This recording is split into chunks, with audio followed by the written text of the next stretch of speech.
Programa Conversa Afinada. Oferecimento. Cervejaria Golem. Puro malte, sem frescura. Avenida Rui Barbosa, 482, Santa Terezinha. Telefone 32-3321-4960.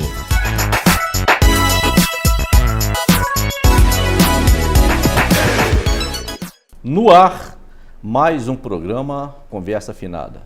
Você está na RCW TV, rede de canais Web TV, diretamente dos estúdios Gospel Produções e Eventos.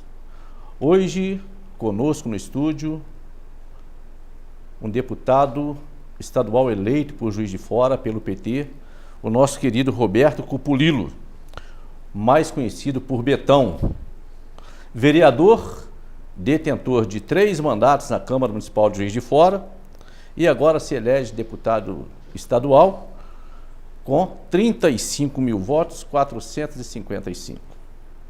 E isso acontece 16 anos do último deputado do PT ter sido eleito por Juiz de Fora, que era o nosso querido Gabriel dos Santos Rocha, o Biel.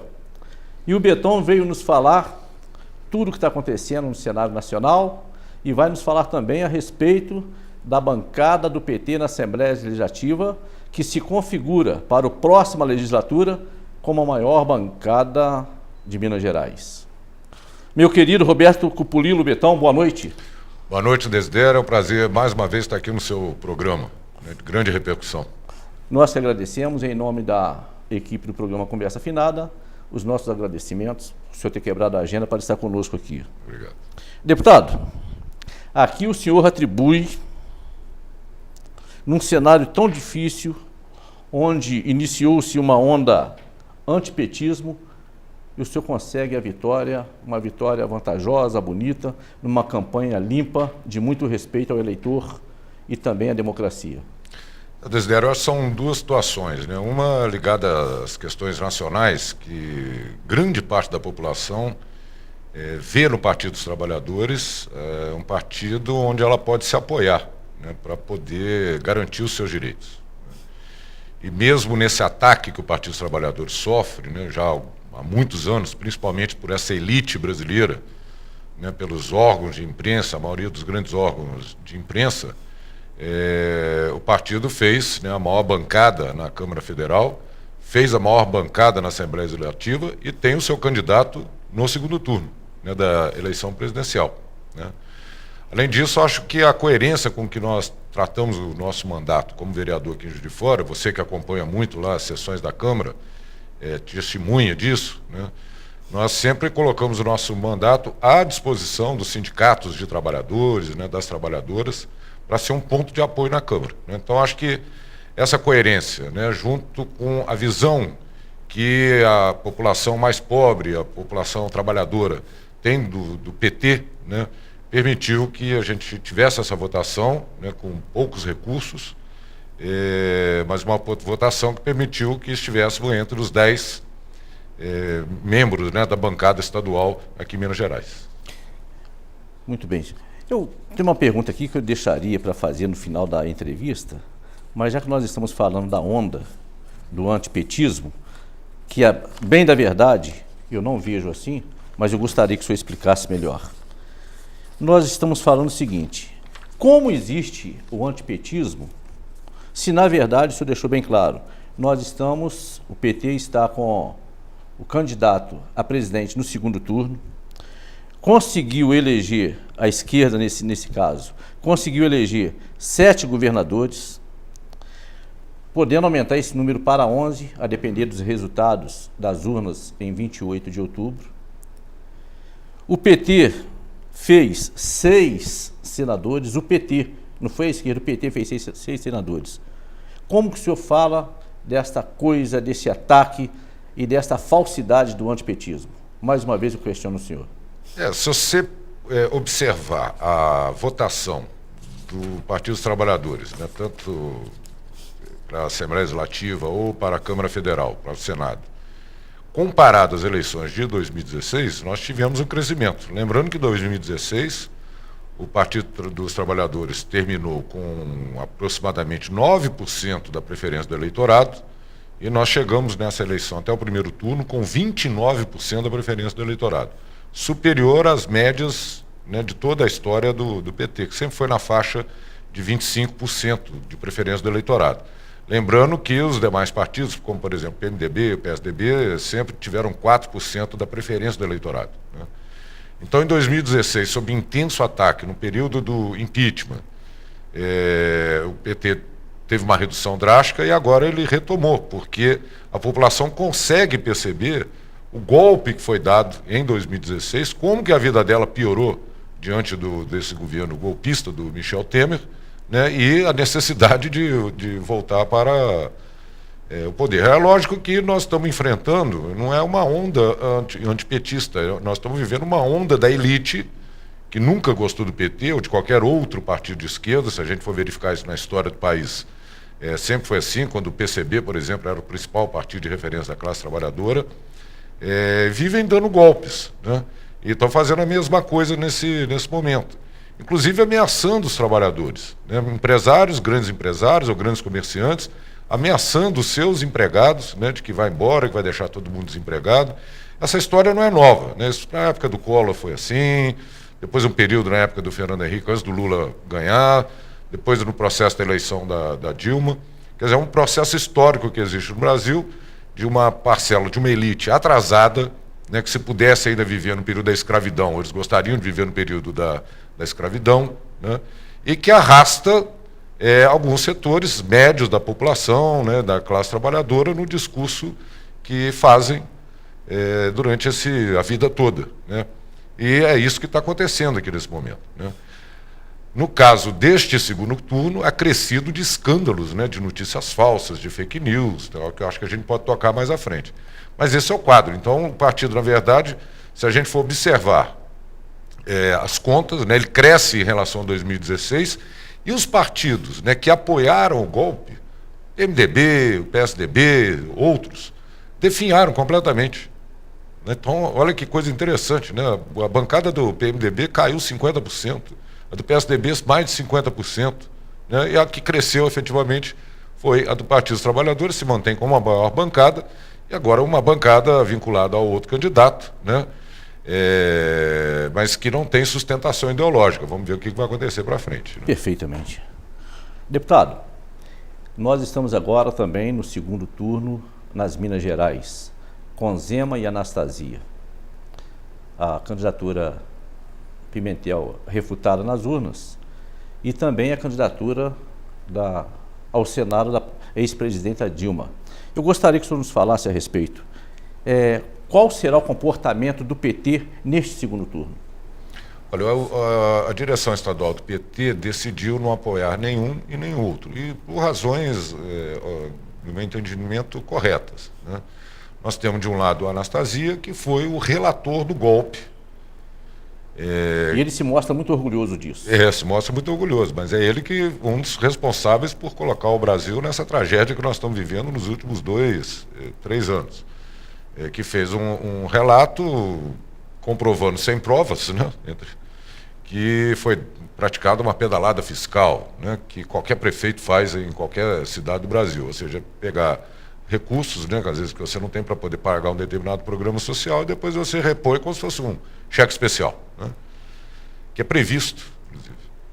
Então ele é o relator do golpe, né, e eu, como sou um professor da rede estadual também, né, estou licenciado para cumprir o mandato de vereador, mas eu sei como foi o sofrimento dos trabalhadores da educação durante o governo do Anastasia, né? E do outro lado nós temos um mega empresário que fala em privatizar tudo, até a escola, né? Transformar em organização social, posto de saúde, qualquer coisa do tipo, entendendo, né, o entendimento dele, ele que é um dono de uma mega loja, uma mega rede, né, de postos de gasolina, de loja de eletrodomésticos, que ele tem que governar, né, ou gerenciar o serviço público como se gerencia uma empresa privada, ou seja, dando lucro, né? E que as políticas públicas, elas precisam, na verdade, atender exatamente aquela parcela da população que tem menos condições, né? Então, se você for trabalhar sob o esquema, né, de uma empresa privada, aquelas que mais necessitam, né, vão sofrer mais ainda. Então, nesse processo de privatização que ele defende, né, também nós não temos... a CEMIG, né? Aí entra tudo. Né?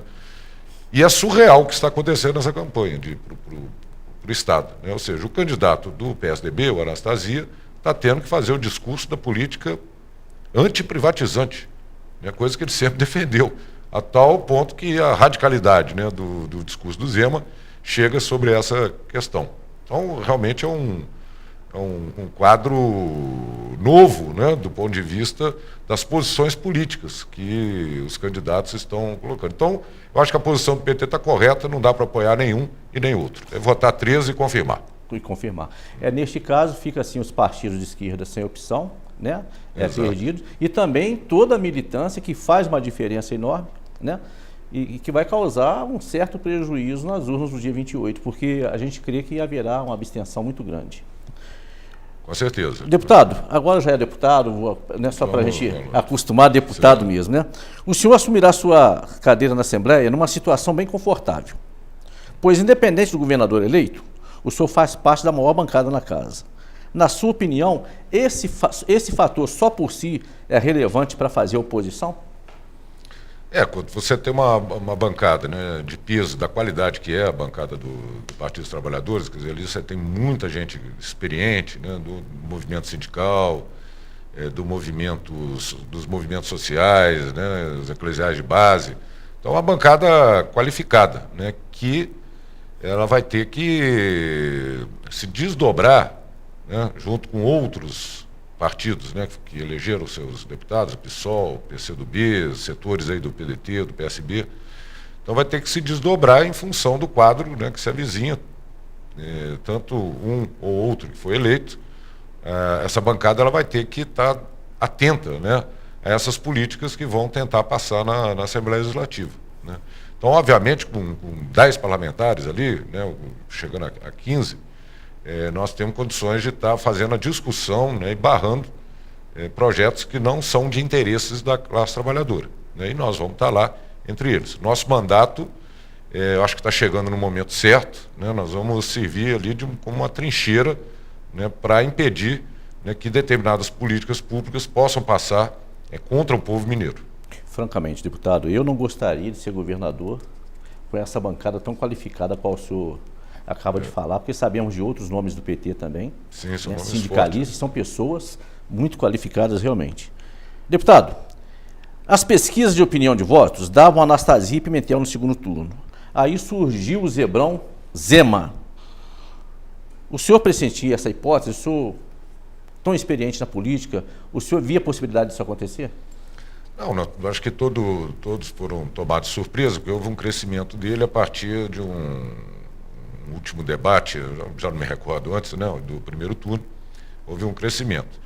Mas chama atenção, Desidério, que nesse esquema, né, de notícias falsas que são lançadas pelo WhatsApp, que foi denunciado, né, que está caminhando no Tribunal Superior Eleitoral, principalmente sobre Jair Bolsonaro, a principal prova é contra a candidatura do Zema, né, sobre um contrato de disparo de WhatsApps, né, e que pode ter ajudado nesse crescimento, nesse último período, né, o que caracteriza uma fraude nesse sistema eleitoral, né, que está sendo investigado pela Polícia Federal. Com certeza a situação do Zema aqui em Minas Gerais vai entrar. Então, desse ponto de vista, eu acho que ainda não tem nada definido, tem muita coisa para rolar, né, porque são recursos provenientes, inclusive, do estrangeiro, né, que não pode acontecer, né, e que tem comprovação com relação a ele. Né. Então, isso pode ter ajudado ele, porque, naturalmente, o segundo turno seria entre Antônio Anastasia e Pimentel. Né, e houve essa ultrapassagem repentina, né, ajudado por esses WhatsApp. Que, aliás, é uma pena que eleições estejam ocorrendo dessa forma, não é só no Brasil. Né, há interesses estrangeiros em que tentar melhorar as condições de um determinado candidato para ficar mais fácil de empresas estrangeiras colocarem a mão, né, na riqueza, no patrimônio brasileiro. E, então ela está marcada, essa eleição está marcada por um certo viés fraudulento, né, que Tribunal Superior Eleitoral tem que se debruçar, né, sobre ele. E eu acho que aconteceu um pouco disso aqui em Minas também. Que a Polícia Federal investigue muito essa situação dos bitcoins. Sabíamos muito antes das eleições que essa moeda seria usada. Eles acreditam na dificuldade do rastreamento dessas doações, dessas trocas, e que a Polícia Federal, então, investigue toda essa questão dos bitcoins nessas eleições do Brasil. Eu acho que também, Desidério, se me permita, a população tem que ficar atenta, né? Porque tem gente que acredita em qualquer coisa que dispara no WhatsApp, né? Uma pequena montagem, uma coisa bem feita, a pessoa recebe, sabe-se lá de quem, e acha que aquilo é uma verdade. Né? E, na verdade, o que a gente verifica é que as pessoas que entendem do assunto chegam a dizer que mais de 70% daquilo que vem pelo WhatsApp, do ponto de vista de discussão política, eleitoral, é falso, né? Absolutamente falso. E o brasileiro, ele age como neófito, né? Nessa questão de cibernética, né? Aceita tudo e não discute nada e vai as pessoas atacando, precisam, né, questionar, né? Verificar de onde que está vindo isso, se é verdade mesmo, onde acreditar, né? Então, tornar aquilo como uma verdade absoluta. Perfeitamente. Eu gostaria de saber, deputado, agora o seguinte: o senhor acredita numa possível virada pró-Haddad nesse segundo turno? O senhor tem acompanhado, o senhor tem visto? Não, tenho acompanhado, está ocorrendo um crescimento, eu acredito, eu estou muito otimista nesse processo. Nós estamos fazendo a discussão onde a gente pode ir, nós estamos indo para fazer a campanha, né? E as pessoas estão começando a despertar, porque os escândalos estão aparecendo agora, né? O escândalo do Bolsonaro. Fora as falas, né, dele, da sua família, que são completamente absurdas, né? O filho dele agora falou, inclusive, que para fechar o Supremo Tribunal Federal, o TSE, né, basta um soldado e um... Que absurdo. Então, assim, ou a fala do Bolsonaro que está dizendo que ou a pessoa vai para fora do Brasil ou não vai prendê-lo, né? Está se referindo àqueles que não concordam com ele. Nós estamos retomando um discurso de 1964 aqui no Brasil, coisa que a gente achava que já havia ultrapassado, né, que tem relação com essa elite atrasada que nós acabamos de falar agora há pouco, né, que é uma elite que para ela não interessa, né, o desenvolvimento do Brasil, não interessa o desenvolvimento da população mais pobre, né, porque quer pagar migalhas, né, quer retirar direitos, quer retirar 13º, um terço de férias, quer acabar com o direito das empregadas domésticas, né? Então, são setores da população brasileira que sequer vivem no Brasil, vivem na Europa e usam o Brasil para poder aplicar dinheiro na movimentação financeira, né, no capital especulativo, né, não querem produzir. Então, essa é uma elite atrasada, muito atrasada, né? Você não tem uma burguesia nacional aqui no país que verifica, né, ou quer o desenvolvimento nacional, né? Então, a ideia deles é essa. Então, nesse quadro que eu verifico, né, essas condições que você está citando, que eu acho que a gente tem todas as condições de fazer essa virada, porque a população está começando a compreender.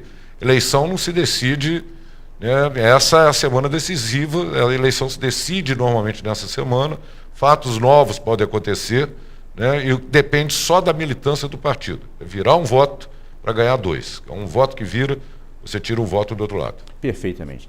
E estava previsto, o senhor acabou de falar agora em fatos novos, né? Estava previsto para o dia 23, amanhã, no entanto, uma carta manifesto de 1.500 juristas declarando apoio à candidatura Haddad. Porém, eles anteciparam, e ontem já, dia 21, no domingo, eles já colocaram apreciação de todo brasileiro, o manifesto de 1.500 juristas declarando apoio. É um fator interessante. É um fato novo, né, que vai se somando a outros que estão ocorrendo que podem ajudar, né, nessa virada. Fora o fato de que o candidato, mesmo estando, né, o Bolsonaro, mesmo estando em condições de participar do debate, ele está fugindo do debate, né? Que eu acho que as televisões, inclusive, deveriam manter o debate com o Haddad, né, porque as pessoas estão indo para essa eleição sabendo do que o candidato pensa, mas do outro não. Se for aprofundar as discussões ou o programa que o Bolsonaro defende, as pessoas não sabem. Qual é o programa da proposta dele sobre saúde, sobre educação? Né? Eu não sei aquilo que sai nas notícias falsas. Né? O pessoal quer saber que ele vai armar o povo, né? Que ele vai liberar arma para o povo. Né? Deputado, como o senhor tem observado o silêncio das autoridades nessa questão que já foi comprovada né, que houve os tirambaços dos fake news no WhatsApp. Como o senhor tem observado, nesta reta final, se isso não faz parte do golpe para tirar o PT do poder? Na verdade, nós já estamos fora do poder há 2, 3 anos, né? Nós estamos completando 3 agora, anos, depois que foi dado o golpe. Isso, né? Perfeitamente. Que atrasou o país em muito. Mas o Tribunal Superior Eleitoral está demorando, né, para tomar ciência das questões. Essa não é uma eleição como outra qualquer. Né? Tem interferência do estrangeiro aqui dentro, como já aconteceu em alguns outros países, que já vinha sendo denunciado. Que ela deveria ter tomado as medidas necessárias. Não tem resposta.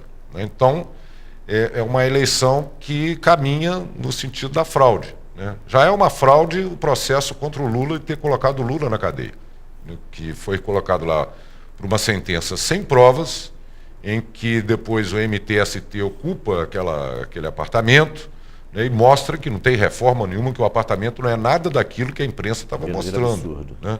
Que, aliás, não é um fato novo. Né? O Juscelino Kubitschek foi a mesma coisa. O Juscelino Kubitschek chegou a ser preso. Né? Que também se falava que ele tinha um apartamento na Avenida Vieira Solto, no Rio de Janeiro, né? Que teria sido doado, sem comprovado por empresas que fizeram Brasília, sem ter qualquer tipo de comprovação. Então, a retirada do Lula desse processo, né, e a prisão dele para não participar das eleições, porque ele ganharia em qualquer hipótese, né, já configura uma ação fraudulenta. Né? Felizmente, boa parte da população já compreendeu essa situação, quer dizer, nós já estamos com o Haddad chegando a 45%, 47% das intenções de voto, partindo de 3%, né? Mas as coisas ainda continuam acontecendo. Então, são imagens que são enviadas, né? Falas de pessoas, notícias falsas o tempo todo, e o Tribunal Superior Eleitoral não está dando conta dessa nova atividade fraudulenta, né? Feita com dinheiro criminoso que está ocorrendo nessa eleição aqui no Brasil. Deputado, sobre os 7 milhões de brasileiros impedidos de votar, tanto no primeiro como no segundo turno, e 3 milhões e 200 mil pessoas do Nordeste. Muito estranho, né? Sim, se chegou a esse número, eu não tenho todos esses dados que você está afirmando, mas se chegou a esse número todo, compõe, né, também essa fraude que nós estamos verificando. Né? Então tem que ser ajustado. Né? Mas o importante também é que você tem muitas pessoas que não foram votar voluntariamente, né? Pelo fato, inclusive, de não ter Lula como candidato, de perceber que essa situação está se configurando uma fraude e que a militância petista, né, de outros partidos democráticos, né, estão indo atrás buscar para convencer que é necessário ele votar para a gente evitar o mal maior. Perfeitamente. O senhor, como candidato petista, o senhor também foi vítima de algum tipo de ataque fake news? Não, eu não fui vítima desse tipo de ataque. Coisa boa, né? Deputado, nós queremos saber da sua opinião a respeito de o Superior Tribunal Federal desobedecer uma ordem, uma norma da ONU e não permitir Lula candidato e depois o ministro Fux impedi-lo participar da campanha de Haddad. Isso é uma coisa inédita que aconteceu aqui, porque o Brasil é um signatário, né, dos Tratados de Direitos Humanos da ONU, e aquilo que a ONU determina tem que valer. Né? Então, nesse processo que nós estamos falando, da prisão do Lula, da tentativa de retirar ele, né, da disputa eleitoral, não restou para a elite outra coisa senão desobedecer um tratado que o próprio país assinou. Né? E que vai ter o julgamento para ser feito ainda no início, né, de 2019. 19, perfeito. Então tem muita coisa para rolar ainda. Esse processo eleitoral vai ser bastante complicado. Né? Desgastante. Bastante desgastante. Ela vai perdurar ainda para o início do ano. Perfeitamente. Nós conhecemos a vida do vereador Betão em Juiz de Fora. Muito justa a sua luta em prol dos professores municipais. O senhor, como professor do Estado, agora assume uma cadeira na Assembleia Legislativa. Vai continuar combatendo as injustiças contra os professores, agora em nível estadual? Na verdade, eu sou servidor da Prefeitura, né, do Estado e também da rede privada, que estou licenciado, né, já há alguns anos para poder cumprir esse mandato de vereador, até esse terceiro mandato. Né. O Sindicato dos Professores de Juiz de Fora, ele é um sindicato dos professores, dos trabalhadores da educação municipais e também da rede de idiomas e da rede privada de educação, né, da creche até o ensino superior. Então, a nossa candidatura e o nosso mandato de vereador sempre atuou junto a esse sindicato, mas não só aos sindicatos professores, a todos os sindicatos de trabalhadores, eu quero frisar isso, deixar isso bem claro, aqui de Juiz de Fora, né? E a perspectiva para a Assembleia Legislativa é que se mantenha da mesma forma, né? Servir como um ponto de apoio para os sindicatos de trabalhadores e trabalhadoras do Estado de Minas Gerais. E por que eu sou enfático nisso? Porque numa situação política não há como você tentar conciliar interesses entre as grandes empresas, né, e os trabalhadores dessa empresa. Então você tem que tomar parte, né? Você tem que ser partidário de um determinado segmento, né? E o nosso segmento sempre foram os trabalhadores. Perfeitamente. Deputado, um assunto que já rola há muito tempo na imprensa, há muito tempo na imprensa falada, na imprensa escrita, a respeito das frases feitas que o candidato adversário do Haddad usa para ofender as minorias, as mulheres, e a frase que mais tem chocado o Brasil, um certo ponto, e depois passou a não valer nada. Você não merece ser estuprada porque você é feia. Causa indignação. Né? É um desqualificado, não? Ele é completamente desqualificado. Trata com frases de efeitos sobre um senso comum, às vezes, da população, que tem que ser combatido, né? Então, traz uma indignação muito grande, né? Depois da gente viver um processo de redemocratização, né? De ter um combate ao racismo, se exercer um combate à homofobia, né? Um combate ao machismo, você ter um candidato desse tipo, trazendo todas essas questões, novamente, como se fossem questões simples dentro da sociedade, de trazer uma indignação muito grande, mas aumenta também a nossa capacidade de combater, né, esse tipo de discurso, esse tipo de ódio que ele traz para dentro da sociedade brasileira, né? Então é uma pena realmente que nós estejamos numa disputa com um ser desqualificado como esse. Perfeitamente. Vamos voltar agora para a nossa seara aqui. O senhor assumir na Assembleia Legislativa, assume no lugar do senhor na Câmara Municipal o querido amigo Juracy Schaefer. Sim. Né? E o senhor pretende ficar até o último dia de janeiro, porque ele toma posse em fevereiro, não é isso? Não, eu tomo posse em fevereiro. Em fevereiro. Isso. Perfeitamente. Você teria então direito tem que cumprir o mandato em janeiro. Em janeiro. Também, exato. Então ele assume dia 1º de janeiro. Dia 1º de fevereiro. O senhor pretende ficar até o último dia? Eu tenho que ficar, né? Até o último dia eu tenho que cumprir essa etapa do mandato. Essa transição lá na Assembleia não prejudica o senhor, não causa nenhum... Vai ter que, por enquanto, como já estou fazendo, trabalhar dobrado, né? Porque as demandas para deputado estadual já começaram a chegar, né? Então é muita gente ligando, problema aqui, problema em outras regiões aqui. Nós fomos votados em 323 municípios, né? Alguns com uma larga votação, como Santos Dumont, Matias Barbosa, Cataguases, São João Nepomuceno, né? E aí em várias regiões aqui do entorno, né? Então as demandas já estão chegando, mas nós temos que atender as demandas daqui também do município, que também não param de crescer. Então nós estamos trabalhando dobrado, né, nesse processo. Perfeitamente. Deputado, eu vou mexer mais com o senhor, só mais uma provocadinha. O senhor, profundo conhecedor da história do Brasil, todo aquele período de 64, muitos companheiros foram amordaçados, outros perderam a vida, tantos outros mutilados. E tudo isso para que nós tenhamos o direito de votar.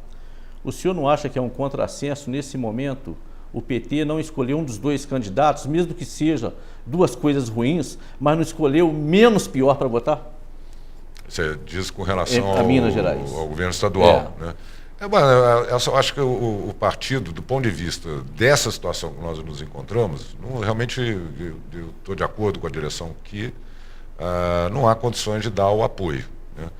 Agora, acho que a população, de um modo geral, ela tem que observar, né, quem é que está falando. E por isso que eu digo que há uma discussão surreal, né, que nós estamos vivendo nessa disputa no estado de Minas Gerais, de um candidato que sempre pautou, né, a sua vida pública no caso o Anastasia, né, discutindo que o Estado tinha que ser enxuto, tinha que ser menor, né, e defendendo as organizações sociais, agora tem que refazer o discurso, né, e fazer uma discussão contra as privatizações, enquanto o outro defende abertamente, né, as privatizações, e agora até que ele recuou um pouco nessa discussão, né, então eles estão quase chegando na mesma discussão, né, mas muitas vezes o partido é obrigado a ter a sua posição dessa forma, né? Não dá para apoiar nenhum dos dois. E eu vou seguir essa posição. Perfeitamente.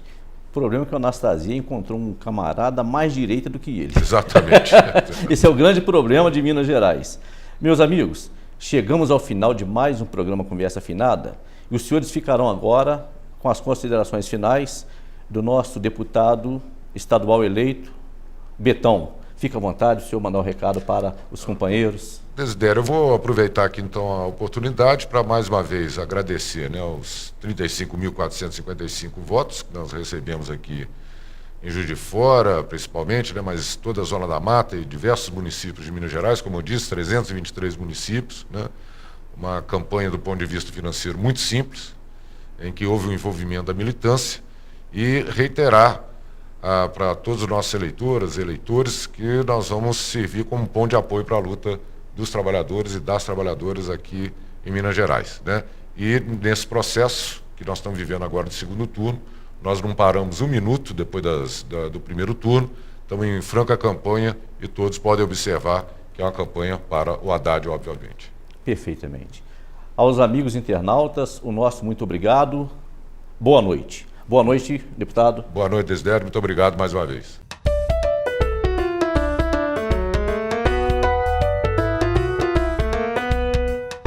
O programa Conversa Afinada é mais uma produção da Gospel Vídeos.